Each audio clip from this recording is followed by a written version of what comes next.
À l'occasion du colloque des leaders pédagogiques 2022, nous avons demandé à quelques personnes participantes de prendre un moment pour partager avec nous, autour d'une table et de micros, leurs expériences autour d'enjeux relatifs au leadership dans leur milieu.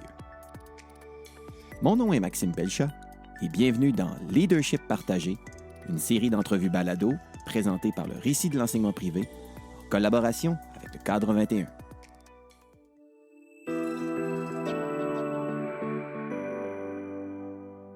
On discute beaucoup du pourquoi on devrait justement exercer un leadership positif aidant dans les milieux, mais souvent, quand on arrive dans le crunchy, quand on arrive dans la vraie affaire, c'est quand on tombe dans le comment. Pourquoi on s'entend tous, après ça, c'est de tomber dans le comment. Puis j'ai le plaisir de discuter de ce comment-là, de ce comment complexe avec, j'ai avec moi Catherine Nadeau, qui est enseignante de primaire à l'Externat Saint-Jean-Bermance. Bonjour. Bonjour. Puis qui a aussi un titre de leadership comme conseillère pédagogique de maths. Exactement. Mm-hmm. J'ai aussi avec moi Marcel Desrosiers, qui est au Collège Jésus-Marie de Sillery. Merci d'être là avec nous, Marcel. Tu es enseignant de 6e année avec une posture aussi de leader pédago numérique, dans le fond, dans ton milieu, c'est bien ça? C'est bien ça. Ça fait plaisir d'être là. Ah, Ouais. super. Et complète le trio de feu, Mathieu Noppen. Ça fait longtemps qu'on ne s'était pas vu d'ailleurs. En présence, ça me fait plaisir de jaser avec toi. Tu es au Collège Saint-Joseph de Hull, à la direction pédagogique maintenant. Tout à fait. Tout à fait. Fait que vous avez des rôles différents dans vos milieux, avec des titres justement différents qui montrent que le leadership s'exerce de toutes sortes de façons, par toutes sortes de personnes justement sur le milieu. Puis la discussion qu'on aimerait avoir, là, puis qui peut aider dans le fond à modéliser dans les milieux, c'est comment on l'exerce, le leadership, là, pour qu'il se passe quelque chose. Comment ça se passe dans vos milieux? Comment vous êtes en arrivé à vous lancer dans le comment? Comment faire en sorte qu'il y a quelque chose qui se passe dans votre milieu? De répondre à un besoin, peut-être? On va partir comme ça. Qui veut se lancer? Je peux me lancer. Dans le fond, le projet qui a été mis en place là, cet automne par rapport à la mathématique, OK. il était vraiment par rapport à un besoin au niveau de l'évaluation. Fait que la grille d'évaluation, la rétroaction qu'on donne aux jeunes, puis comment vraiment rendre justice au niveau de compétences en maths, principalement. Fait que pour faire ça, est-ce que vous voulez qu'on en discute maintenant? Absolument, absolument.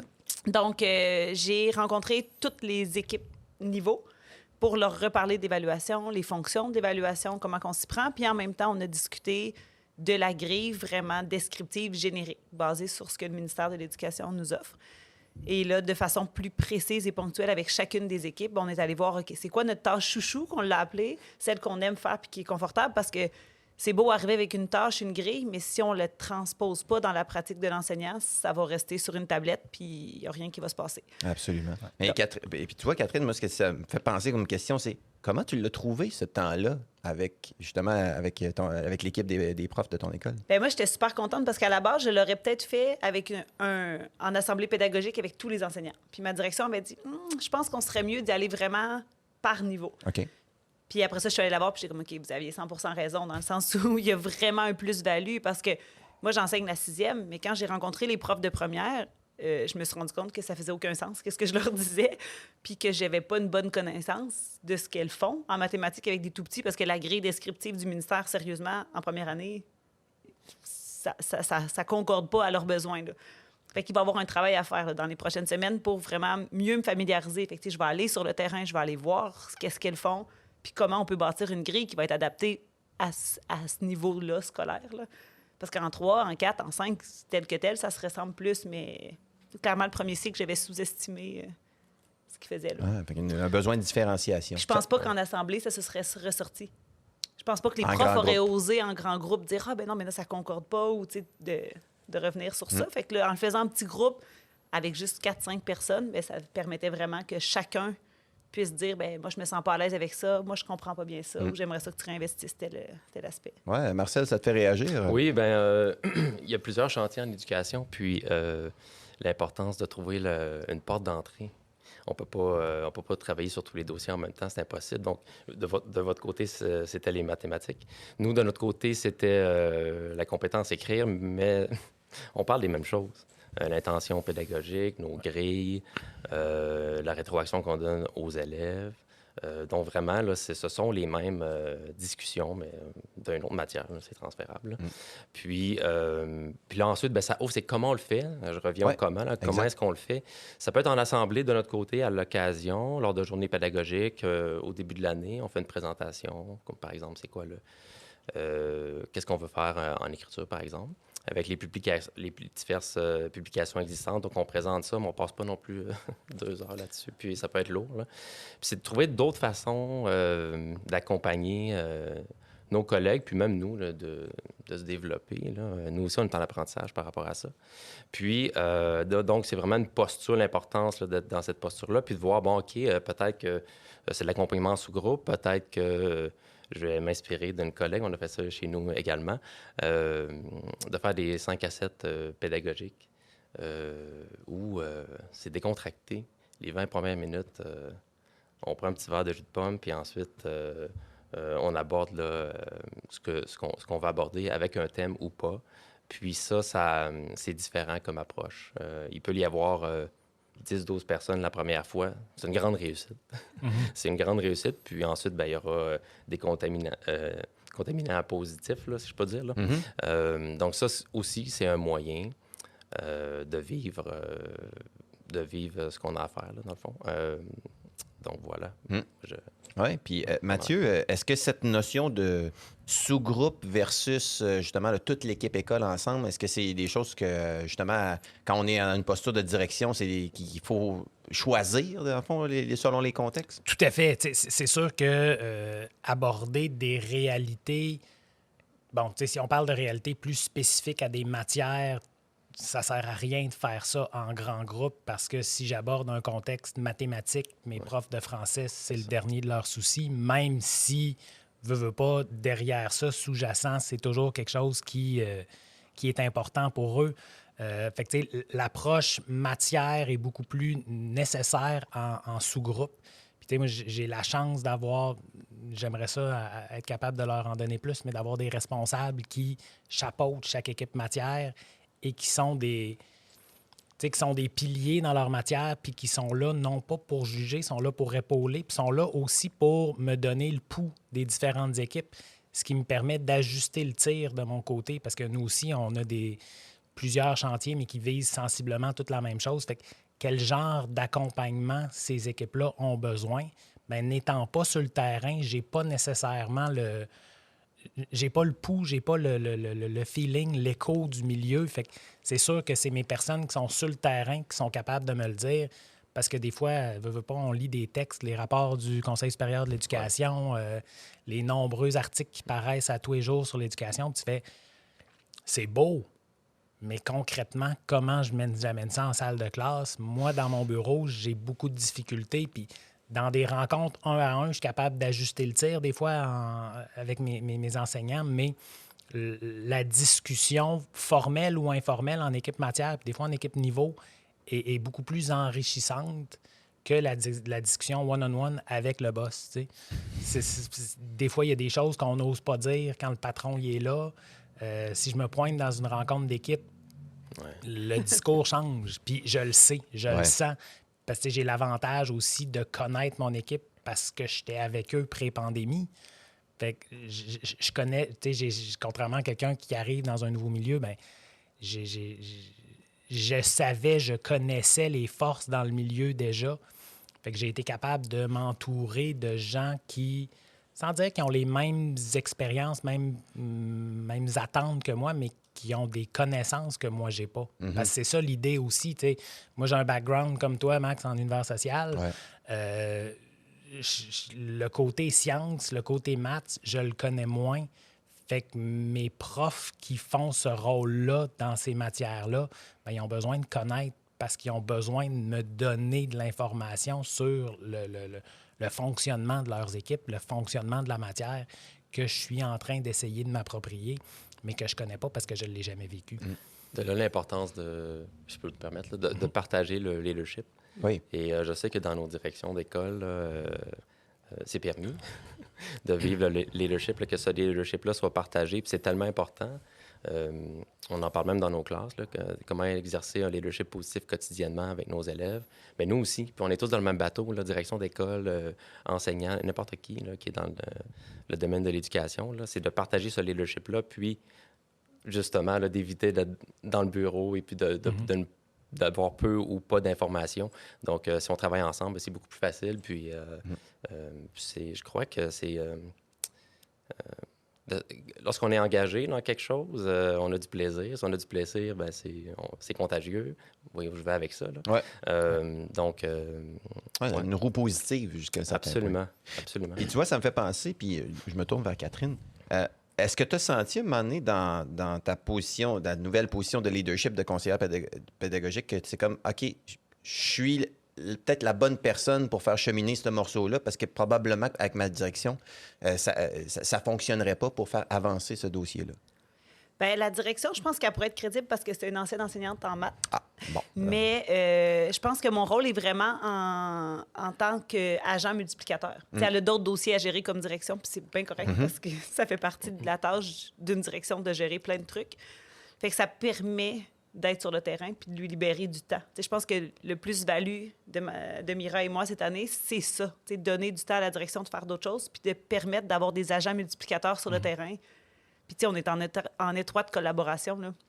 C'est pas moi qui décide qu'est-ce que je fais ou Mira qui décide qu'est-ce qu'elle fait. Ou, on communique les trois ensemble, on voit les besoins du milieu, puis on travaille à développer ça. Mais c'est sûr qu'au début, j'avais comme un petit peu le syndrome de l'imposteur. Je me situe où? Je suis collègue, je suis pas direction, je suis qui, moi, pour leur dire pas quoi faire, mais en même temps, oui, j'ai une expertise pour les guider vers quelque chose. Fait que, à chaque fois, c'est un peu pas marcher sur les œufs parce que les gens sont super ouverts, mais c'était délicat. Puis au fil des semaines, j'ai développé cette posture-là aussi, au point où je disais à ma directrice, je peux dire que je suis conseillère pédagogique. Hein? Je ne suis pas juste une enseignante ressource. Je pense que je m'attribue cette crédibilité-là parce que j'ai les connaissances pour les faire progresser.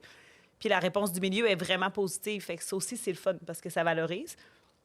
Puis les changements, bien, ils ne seront pas juste pour moi parce que je ne travaille pas pour moi personnellement. Je travaille vraiment pour le bien-être à l'école des enfants, des enseignants, des parents qui vont gagner cette rétroaction-là aussi. Fait que c'est vraiment une vision commune, globale, puis on va tout le monde dans le même sens. Ça, c'est le fun. Et tu vois, Mathieu, tu sais, quand on discute de tout ça, puis on parle de cette espèce de roue positive qui s'installe, il y a aussi, puis tu en as fait mention tantôt, cet aspect de communication là, qui entre les différents intervenants qui assument ce leadership partagé, comme le soulignait si bien Marcel tantôt. Comment, parce que c'est un peu le thème de notre discussion, comment on favorise cette espèce de synergie entre les différents acteurs qui ont comme différents rôles. Puis là, tu parlais tantôt là, que des fois, c'est des équipes matières, des fois, c'est des comités peut-être spéciaux sur des projets. Comment on fait pour mettre en place une synergie qui est positive et efficace là, dans le milieu? Bien, c'est sûr que tu l'as dit, puis Catherine l'a dit aussi, la communication qui permet de développer la crédibilité des intervenants. Parce qu'on a souvent l'impression que quelqu'un est placé dans un rôle parce que tu as deux possibilités. Là. Moi, j'ai des profs qui viennent me voir en me disant un petit peu méchamment, en disant on le sait bien, lui, il a cette responsabilité-là parce que tu t'entends bien avec, ou il a cette responsabilité-là parce qu'il restait du temps dans sa tâche. Des fois, très valorisant. C'est ça. Parce qu'il est compétent. C'est ça, mais la compétence, la crédibilité est à construire. Mais comme Marcel l'a dit, on parle de co-construction. Fait que c'est ma responsabilité à moi, comme c'est la responsabilité. Cette année, on a nouvellement un conseiller pédago numérique. C'est parce que moi j'avais, puis c'est comme ça un peu, Maxime, qu'on s'est connus dans les rencontres de la FEEP, des conseillers technopédagogues avant. Mais c'est ça, fait que là, les profs venaient beaucoup me voir, venaient beaucoup me solliciter, mais là, c'est, oui, je vais mettre mon énergie ailleurs, mais va le voir, lui, il a du temps, puis il est capable, il est compétent.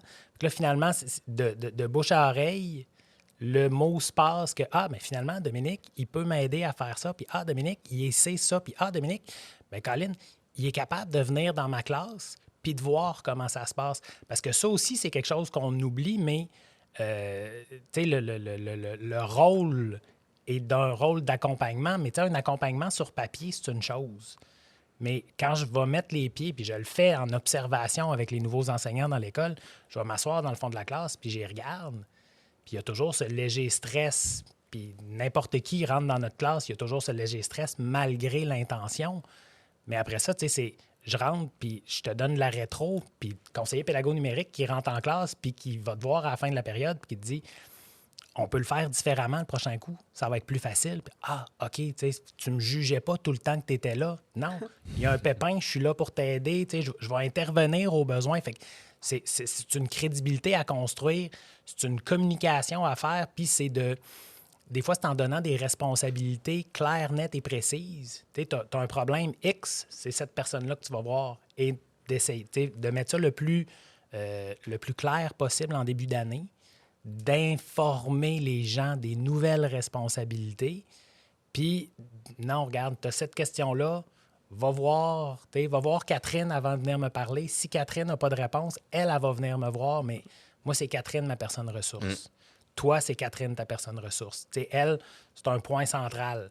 C'est sûr qu'elle n'a pas les réponses à tout, mais moi, je ne m'attends pas à ce que mes leaders aient réponse à tout comme eux ne s'attendent pas à ce que j'ai réponse à tout parce que on est bon dans un domaine, on ne peut pas être bon partout.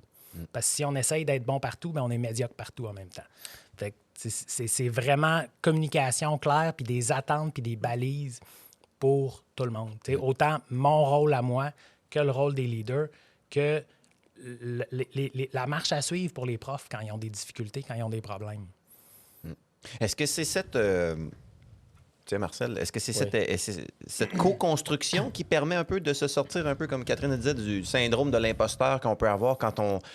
Peut-être quand la direction comme nous cible, comme tu disais, Mathieu, comme une référence, comme quelqu'un qui est spécialiste de quelque chose de particulier et qui peut faire avancer une problématique, un dossier, un défi? Oui, c'est une très bonne question. Je suis là pour ça. Oui, c'est ça. Moi, je dirais que des rendez-vous, là, comme on vit aujourd'hui, nous permettent de nous approprier ce leadership-là. Parce que c'est très concret, là, ce qu'on vit ici. Là. C'est vraiment, on retourne dans nos milieux, puis on échange avec plein de collègues. On n'a pas une étiquette, là, direction de l'école. On vient voir des collègues, on échange, tout ça. Puis j'en ai parlé avec une collègue ce matin. Tu le prends. C'est dans ta tâche, tu le prends, le leadership, puis tu fonces, puis c'est ça. Puis je crois que ça donne... Des rendez-vous comme celui-ci donnent de la confiance aux gens pour retourner dans leur milieu, pour travailler avec. L'accompagnement, c'est ça, là, travailler avec des gens. Puis il ne faut jamais oublier, l'objectif, c'est quoi? C'est d'aider les élèves. Ouais. S'il y a tous ces changements-là, c'est pour aider les élèves. Bien sûr. Donc, c'est notre mission. Donc, fait que dans le fond, c'est intéressant ce que tu apportes là-dessus, Marcel, parce que c'est de dire qu'il y a cette synergie dans l'établissement, dans l'équipe école, mais il y a aussi une synergie qui peut se développer à l'extérieur des murs de l'école, avec un réseau et tout ça, puis que des fois, avoir la position de leadership, puis pour se sortir du syndrome de l'imposteur, c'est peut-être si on sait qu'on n'a pas la réponse, on n'a pas la ressource, mais on sait où aller chercher. Exact. Catherine, est-ce que toi, tu as commencé à avoir ça, cet élément-là, de sortir un peu des murs de l'école pour aller chercher? Oui. Mais dans le fond, la curiosité mathématique que j'ai développée avec les années, j'ai collaboré avec le ministère de l'Éducation, j'ai fait de la correction avec eux, j'ai fait de l'analyse d'épreuves. Fait que c'est sûr que maintenant encore, si j'ai un doute, bien, j'ai des contacts avec le ministère, j'ai des contacts avec des amis dans des centres de services scolaires qui sont conseillères pédagogiques en maths. Fait que j'ai un bon réseau aussi qui me permet, de réfléchir avec d'autres personnes, puis 2, de rester à jour sur ce qui se fait ou d'aller chercher une ressource, parce que clairement, vous l'avez dit, on n'a pas toutes les réponses, mais j'ai la curiosité d'aller le chercher, par exemple, puis le désir d'aller le chercher. Fait qu'après ça, il n'y a pas de limite, dans le fond. Absolument. Puis, tu sais, des rassemblements comme on vit là, bien, tout à l'heure, on parle de quelque chose, bien, on échange un courriel, on prend des contacts, puis après ça, bien, on a justement un réseau pour être mieux outillé. Là. Absolument.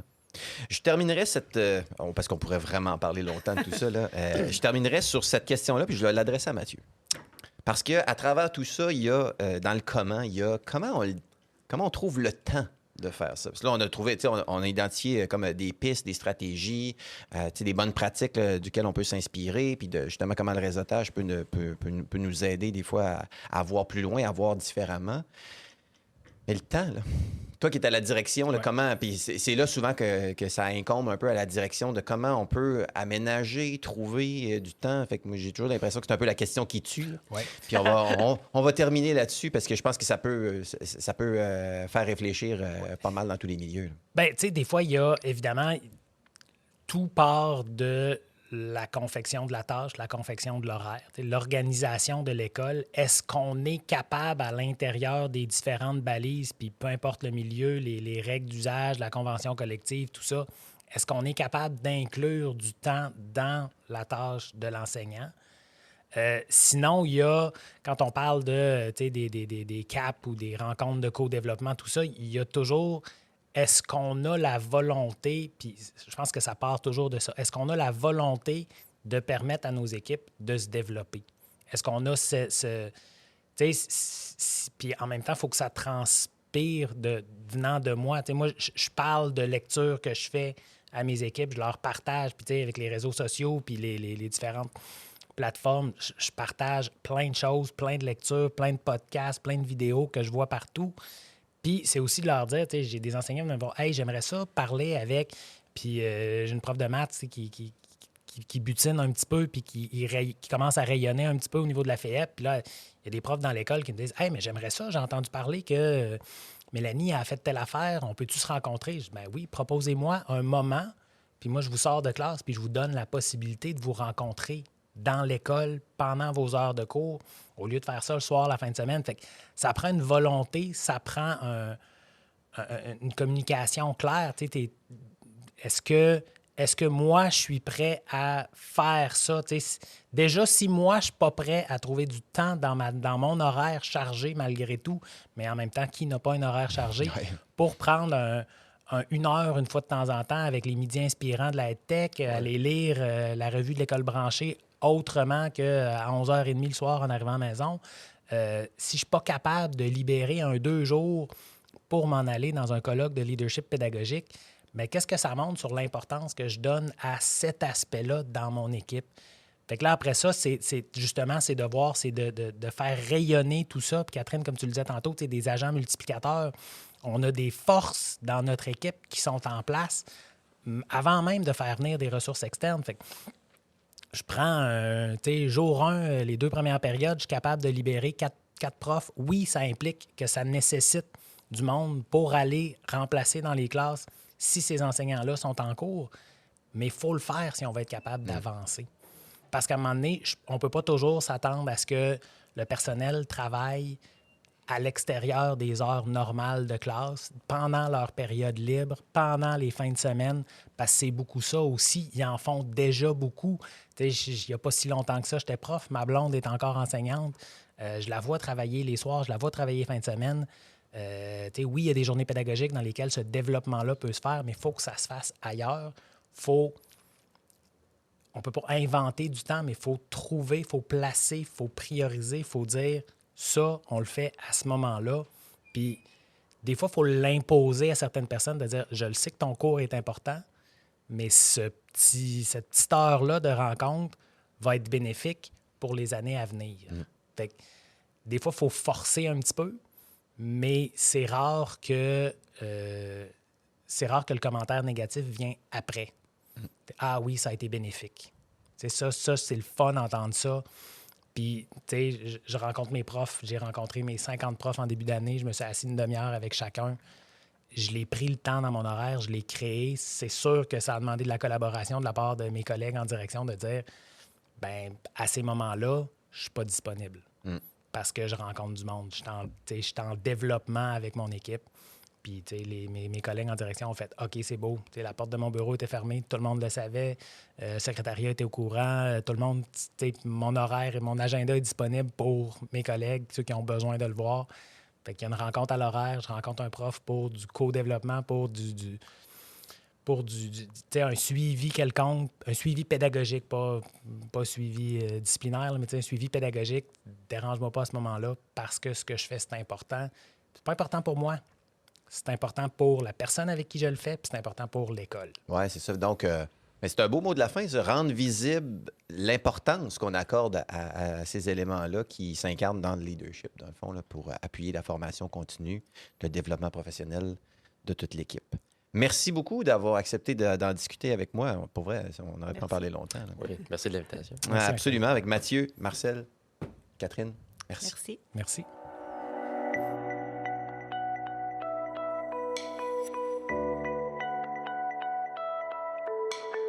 Leadership partagé est une série balado présentée par le Récit de l'enseignement privé, collaboration avec le Cadre 21.